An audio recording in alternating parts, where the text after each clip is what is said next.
Hello, and welcome to The Mind of a Therapist, a podcast where I interview psychotherapists and helping professionals and what they're passionate about in order to provide you with messages of encouragement and hope. I'm your host, Andrew Earl. The Mind of a Therapist is sponsored by Psychological Counseling Services, healing hearts and transforming lives. Look into our intensive at pcsearl.com. In today's interview, I interviewed Jackie Coors. Jackie earned her master's degree in marriage and family therapy from Regis University and is a marriage and family therapist candidate. She works primarily with marriages, non-married couples, and non-traditional relationship structures and is in the process of earning certification in sex therapy through AASECT. Her private practice is Colorado Center for Couples Therapy, and she currently treats clients throughout the state of Colorado via teletherapy, with future offices in the Denver Tech Center in Grand County. So without further ado, here's my interview with Jackie.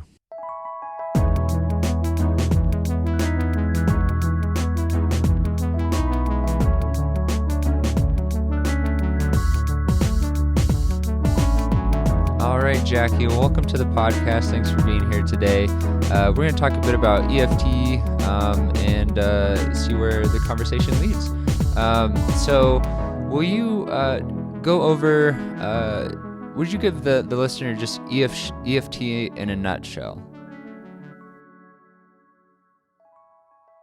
EFT in a nutshell.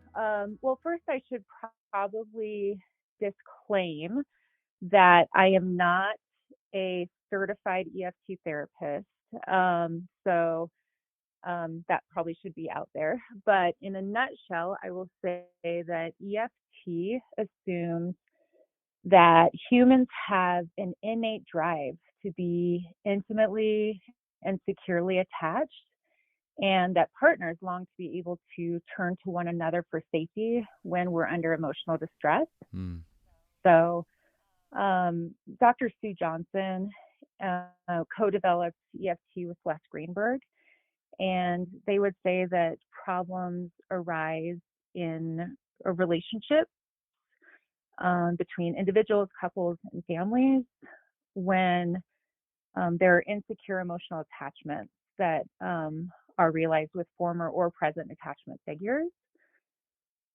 So when we don't feel safe and secure in our most important relationships, when we don't feel like our partners are accessible to us or responding to us in ways that are meaningful to us or engaged with us in ways that are meaningful to us, then we're going to have problems in the relationship and feel some distress. So that's a nutshell of EFT. Yeah, thanks for sharing that. And I'm curious what drew you to EFT as a clinician.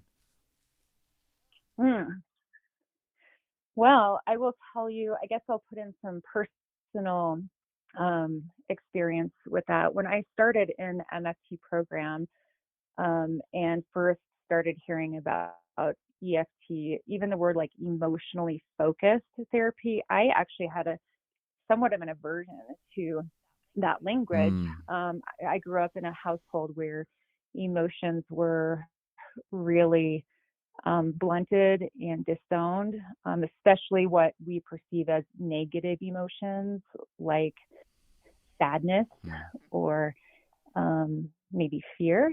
And even joy sometimes was, happiness or joy was also kind of disowned. Those more emotional experiences were really disowned.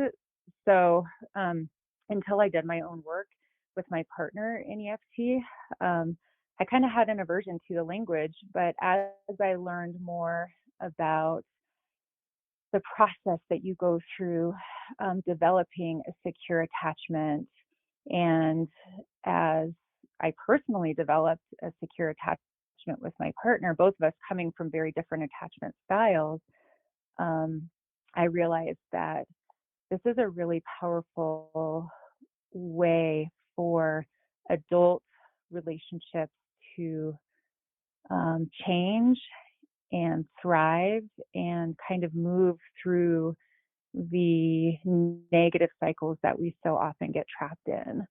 So it took a while for me to embrace the words emotionally focused. But the more I understood what that actually means and what happens in the here and now of kind of feeling a panic and when the relationship is ruptured, and how to move through that and um, find corrective experiences. Um, Personally, I just kind of latched on to EFT. And then I took that when I think as a clinician, when you have a personal experience with a particular model, it's um, it's very natural and organic to work with that model with other human beings and to engage with your clients in a way that ultimately makes them feel safe and securely attached with the clinician. So, from a personal experience and then through the clinical work, I found EFT to be a really powerful way of working with people. Hmm. Well, thanks for sharing that, Jackie. And my dad and I were actually the last podcast that we released. We were having a conversation about how the developmental process, learning process as a therapist, and Mm-hmm. he was giving some words of wisdom. He's been in practice for 30 years, and one piece that we touched on was exactly what you shared with um, f- uh, finding a model to ground in that really resonates with you and that you're really drawn to and Mm-hmm. passionate about.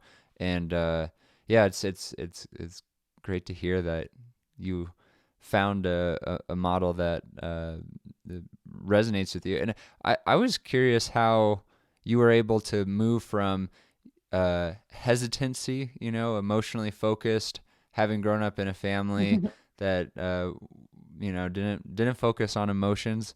How are you able to embrace that model? Mm-hmm. Well, I think it was a combination of the rigorous stretching that we're asked to do in the MFT program. We really are asked to be courageous and get outside of kind of the boxes that we've been stuck in for, a long time. So part of that was just really wanting to rise to the challenge of looking at something, finding a new way to look um, at my own problems and maybe letting a new lens come up as I was allowing myself to be challenged. So part of it was just through the academic work, through the program and the personal work that goes along with that. I don't think you can go through an MFT program without being very personally impacted um, and changed. And then the other part was, as my husband and I of 20 years at that point were, starting to recognize when you're in that program, I think you also start realizing, oh my goodness, I've been stuck in a certain way for a very long time, and I don't think I want to be this way anymore. So, um, uh, just as I became more curious about EFT instead of kind of skeptical, I guess I should say about it, we ended up doing our own work, if that makes sense. So ended up doing our own work in the model with a therapist, and the shift happened gradually. I remember in one of my classes um, doing a presentation on EFT, and I wasn't fully in yet. And I remember saying something like, the one thing I really am not sure about is that EFT asserts that we need like these types of attachments. You can tell I'm an independent person here. Like we need these attachments, and I'm like, maybe I don't know if we need them. Do we need them? And just through the process of, like I said, that I've personally gone through and academically gone through, I have come to the place where I go, I need a human attachment. I need a secure attachment with my romantic partner, and I want it. And it's okay for me to be vulnerable and ask for it. So it's the same process we ask our clients to go through, right? Like, are you willing to be courageous? Mm. You're here because you want to change. Um, I mean, I wanted to ask the same of myself that I would ask of any client going through a change process. Mm. Yeah, it seems like that piece of courage and curiosity were really central in that process for you. Undoubtedly, yeah. Exchanging, that kind of maybe a more critical thinking with a curiosity, and compassion, self-compassion too goes a really long way in that lens, developing, but and goes a long way in individual growth and growth as a clinician. Mm. So, Absolutely.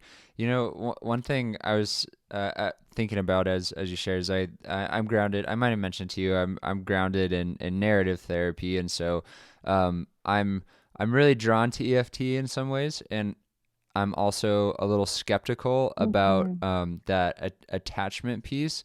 And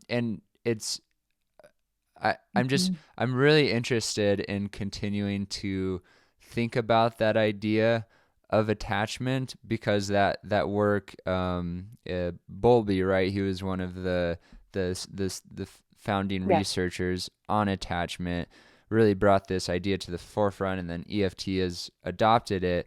But it seems just, when we look at infants, mhm, when we just look at human relationships, and that's where I think there is that area where narrative and EFT are quite compatible, is that they're both focused on relationships. I mean, I think that's why MFT adopted narrative therapy, but yeah, we mhm. have to view uh, problems and but then also solutions and intimacy, attachment, within relationships. Would you mind talking a little bit more about attachment theory? Sure. So you're right. Most notably, um, John Bowlby is the one that kind of the originator of attachment theory and EFT, but it's really his theory is really exclusive to child, and caregiver relationship or infant caregiver. So it is attachment theory that provides the foundation on which EFT is built and the framework from which EFT operates. So, EFT extends Bowlby's attachment theory and includes adult and romantic relationships and really asserts that safe emotional bonds must be fundamentally maintained throughout the lifespan in order to realize healthy and secure relationships. Um, so, just as young children will look to their caregivers to help them soothe and create a safe emotional environment, so adults need to experience regular emotional equilibrium with their most significant loved ones in order to function well. Um, so, other theories, other models in MFT use words like codependent, enmeshed, fused, and those kind of indicate that there are maybe maladaptive functioning. There are things going on in the relationship that are unhealthy and that need to change. And those words specifically have to do with kind of attachment in a lot of ways. So EFT says that attachment needs and desires of adults are not at all pathological, Mm, but they're completely legitimate, they're normal, and in fact, effective dependence will complement autonomy. So when we feel really safe and secure in our home base, so to speak, so to speak, in our home base with our most significant relationship or relationships, we're going to feel a lot more, we're going to be a lot better equipped to go out into the world and be our best selves and explore and have courage and, really be at optimal wellness. Whereas when those relationships are ruptured or not feeling safe, i.e., don't feel like they have a secure attachment, we're not going to thrive as well in the world. We're probably not going to function as well in work. We might even be distracted driving, but I could throw all kinds of little examples of it out there.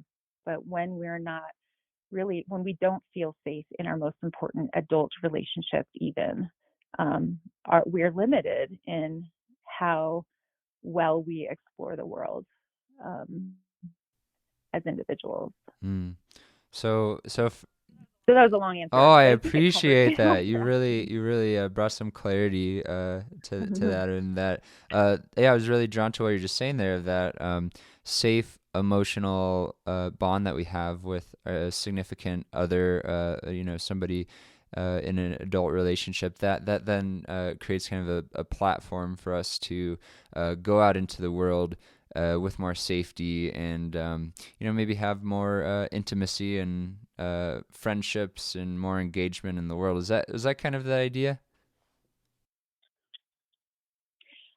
Undoubtedly, and if you haven't experienced a secure attachment bond as a child, it's going to be hard work as an adult to learn how to do that, because it can feel even terrifying to kind of expose your vulnerable emotions with somebody if you haven't experienced somebody really tuning into you and responding to your emotional needs growing up.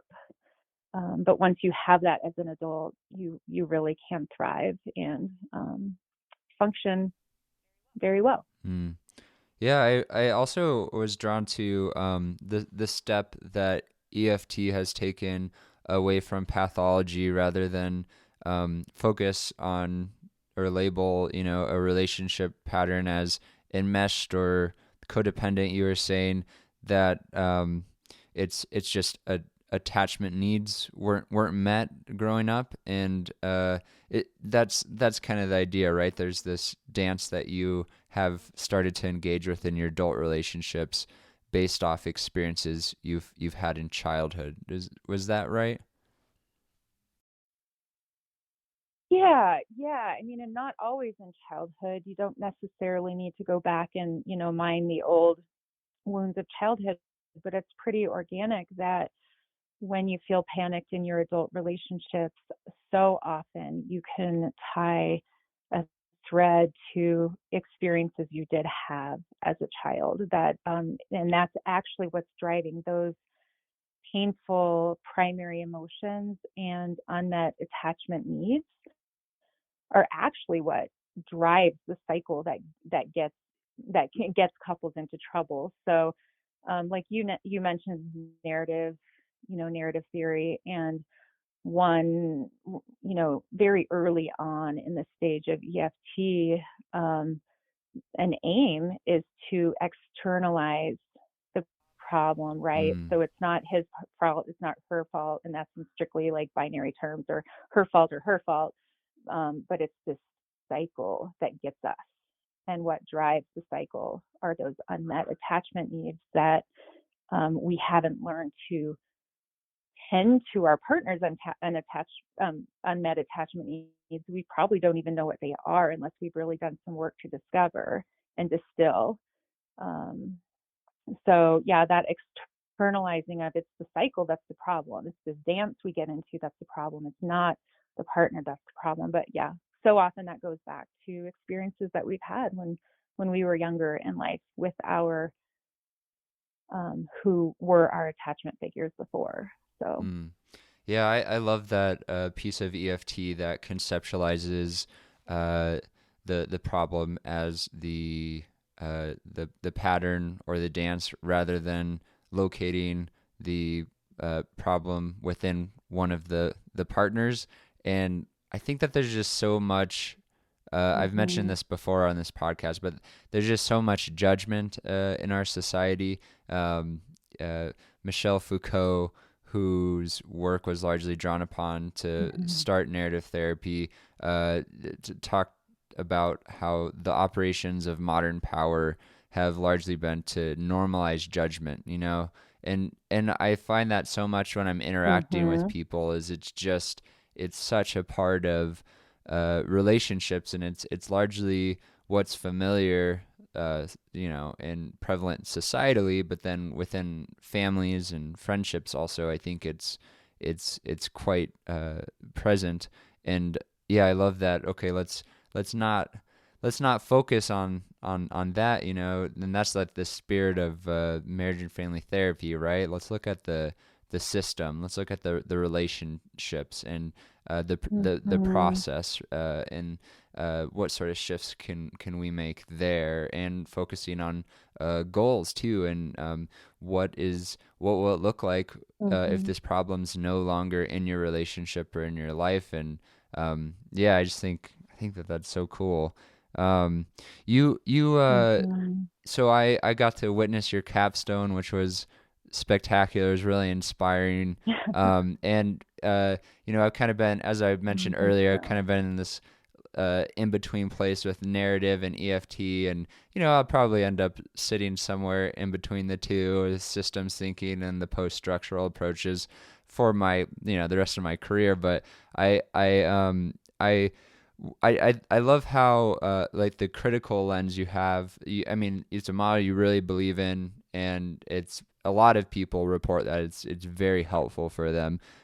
But you also mentioned some limits that I hadn't thought about before, and I thought it'd be interesting if you could talk on those. You talked a bit about um, polyamorous arrangements and gender, and so I was wondering if you could talk on that a bit. Yeah. Actually, I want to go a little tiny bit backwards and then I'll answer that question.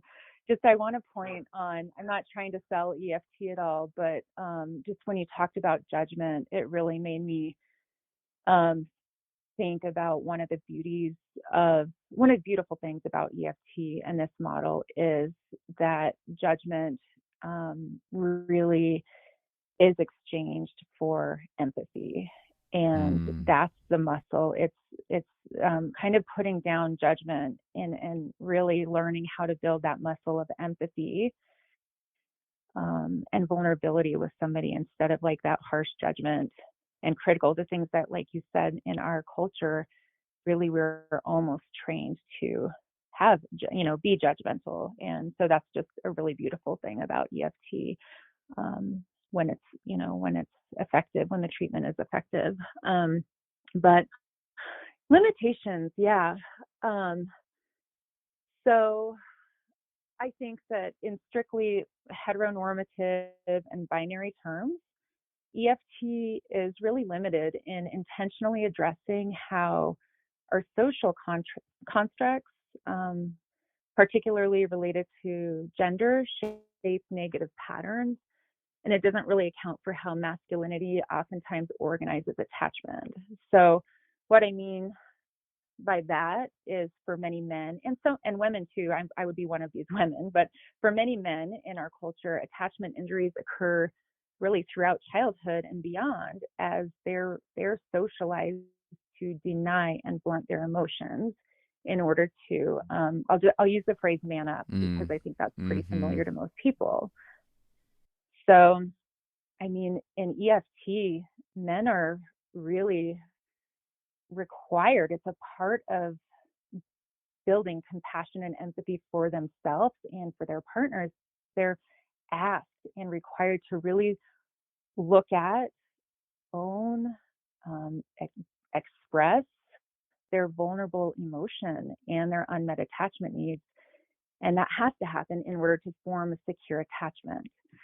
So I think EFT really asks men to give up some of their perceived power in the relationship, and even sometimes to come further than their female partners. Um, it's difficult, having worked with men, and like I said, I'm one of those who learned to just blunt and cut it off.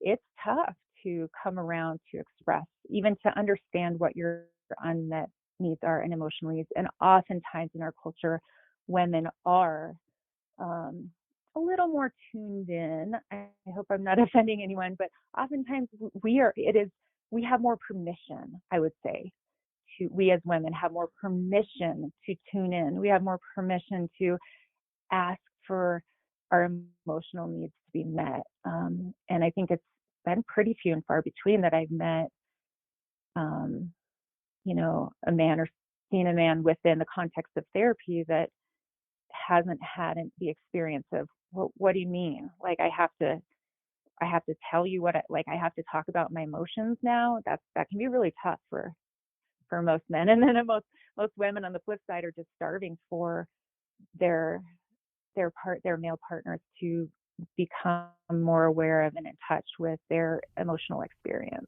So, Mm.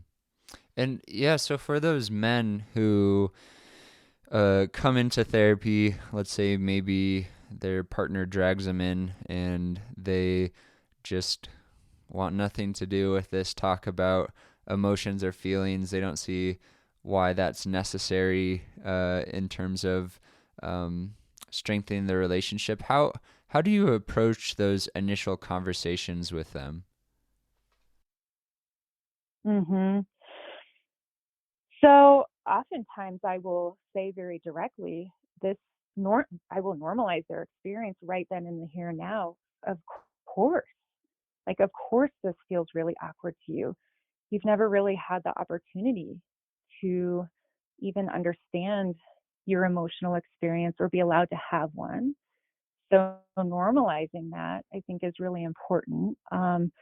Second, um, I also just try to give a little bit of, oh, maybe education around emotions and make it very simple. So emotions, I might say something like, emotions are just information. There's nothing, they're neither negative nor positive. Emotions are information that your system is trying to tell you either something is, you know, off, or something is really on, or, but if we don't pay attention to the information, then we're going to be limited in the way we experience the world, and in the way we have our needs met, and in the way that we can meet our partner's needs. And even if men, as you say, have been dragged into therapy, they're usually, the fact that they're there is some indication that they want to meet their partner's needs. They're just so confused and scared, and they don't know what this would mean to meet their partner's needs emotionally. And they're not aware oftentimes that it would be a really healthy, powerful, and beautiful experience for them to allow their emotional needs to be met. So those are a couple ways that I might dip my toe into, um, starting to talk about emotional needs in the context of couples therapy. Well, that's really well put. The emotions are information. They're not good or bad. It's just information for us to work with in this context, and I think that would connect with a lot of men, who yeah, more familiar with the idea of information rather than feelings, because it has that negative connotation. I can speak from my experience as a man. Mm-hmm. From an early age, I was conditioned to believe that I shouldn't be in touch with sadness, embarrassment, shame. These I was less than if I felt that. I was looked down upon, as ridiculed. So there's like so Mm-hmm. much unlearning that needs to happen there, I think, for men to be able to step outside of that traditional paradigm. Mm-hmm. Yeah, yeah, Andrew, and the type of emotions that you just described, embarrassment, sadness, those are primary emotions, and shame. Like you said, nobody wants to. When we feel embarrassed, A, we want it to go away as fast as possible, Mm-hmm. and B, we probably want to never think that it ever even happened in the first place. But you're talking about, EFT really, draws a line between what are secondary emotions and what are primary emotions. and those more vulnerable ones. So men may be very well conditioned to experience secondary emotions like reactive anger, frustration, maybe even anxiety is okay. Um, but, or detachment, let's say you're a man that is, um, you know, in a firefighter, for example, like you're trained to detach yourself from the experience that you're having. So you can do, if you're a first responder, you got a job to do. But what you were saying were really primary emotions, and it takes some effort to get down to the primary emotions that really drive the cycle. And that's where the real work is done in the here and now of EFT therapy when you're working with couples in the room. So And once you can get to those primary emotions, yeah. Go yeah, ahead. I was just gonna ask, once you get to those primary emotions, uh, what then? What are, as a therapist, what's your focus for the couple and getting to those primary emotions at that point? Yeah. When you can get to the primary emotions, when, let's say, the soft underbelly is exposed and um, kind of expressed in the here and now in front of the partner, that's when empathy begins to build. Because all of a sudden, the partner is hearing a very different narrative from their partner. Before, all they could see was the anger, you could see the frustration, you could see your partner walking out and going to the garage and tooling on the car for 5 hours and completely disengaging from the relationship. But when you're having an experience with your partner that you've never had before, where they're saying, when this happens, I'm so afraid that we're going to disconnect. That's a really different thing to hear from your Mm, partner. I'm just afraid we're going to disconnect, and I can't stand the thought of our relationship being, in turmoil. That lands very differently on the ear than, I hate it when you do that. You always do that, and it makes me so mad. So if you can hear the difference in those two, when somebody can start expressing their primary emotions in a calm environment and really expose themselves. That's why I say it's hard work. It's scary to expose yourself in that way. Um, that's when we call them enactments, right? Then you can really engage the other partner. What was it like for you to hear your partner say these things in that way? Most often, if most often the female partner is at that point in therapy pretty ready to respond and engage and kind of soften. So then you really work with a couple in building a new corrective experience, using these primary emotions to create a new narrative, a new cycle, and kind of cement that new cycle that kind of perpetuates itself. So. mm.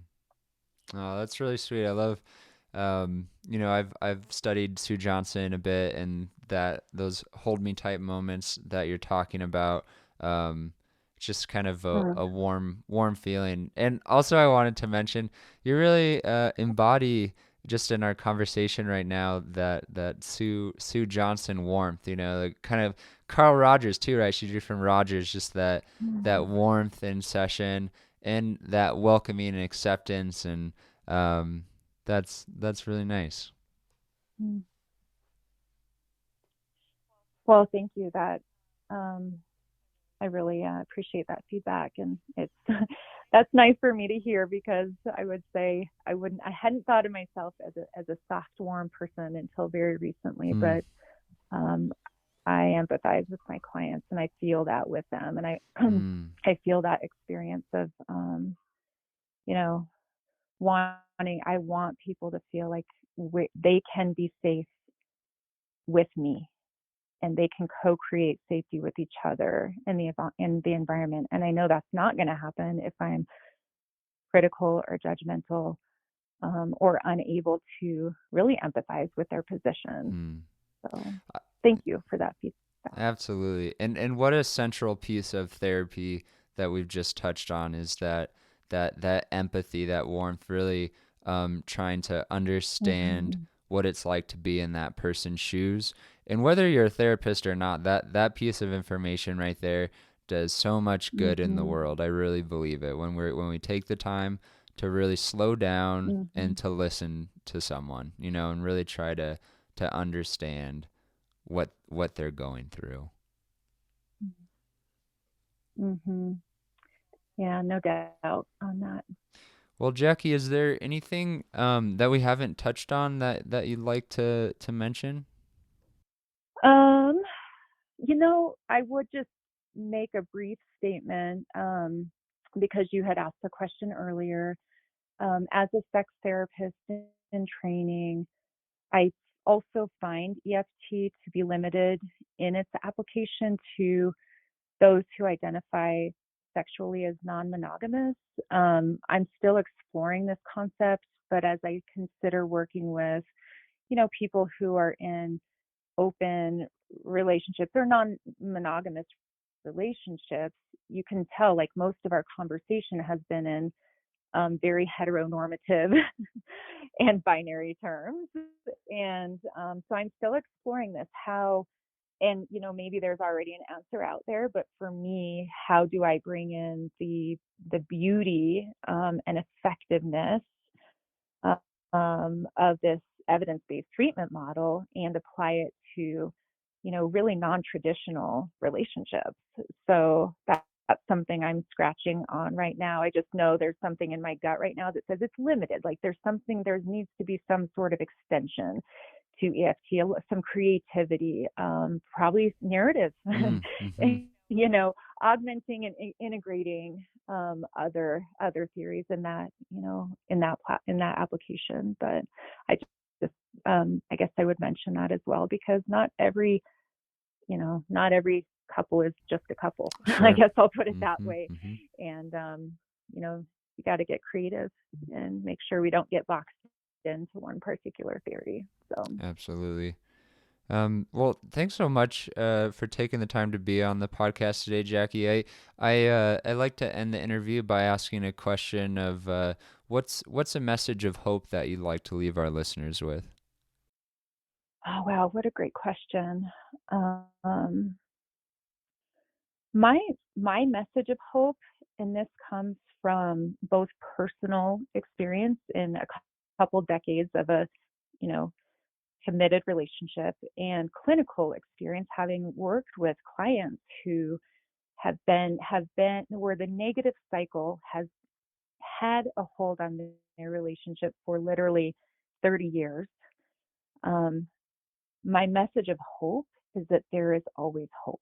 Um, I I know that relationships rupture and things happen that you feel like are insurmountable in relationships, but where two partners um, really want to find a secure base with one another and a new way of operating in their relationship that provides each other and meets each other's felt needs, there's always hope. Mm, It's never too late to reach out for help, and you're never too old to work through it. mm, So that would be my message of hope today. mm.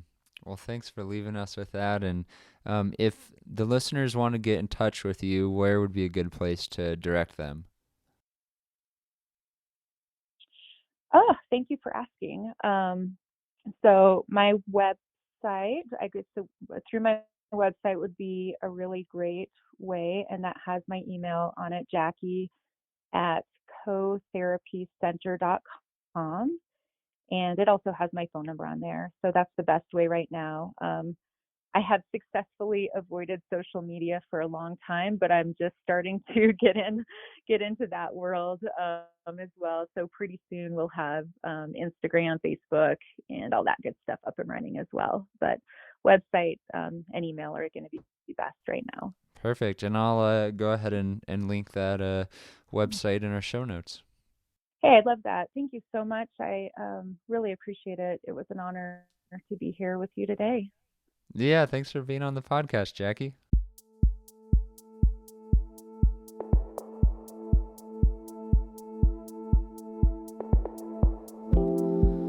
please press the subscribe button, as well as rating and reviewing our podcast. This helps others connect with what you've been hearing. If you have any questions, please contact us at themindofatherapist@gmail.com. These questions will be kept anonymous. I want to thank Eric Price for the wonderful music you hear in this podcast. Additionally, this podcast was created to provide accurate and authoritative information on the subject matter.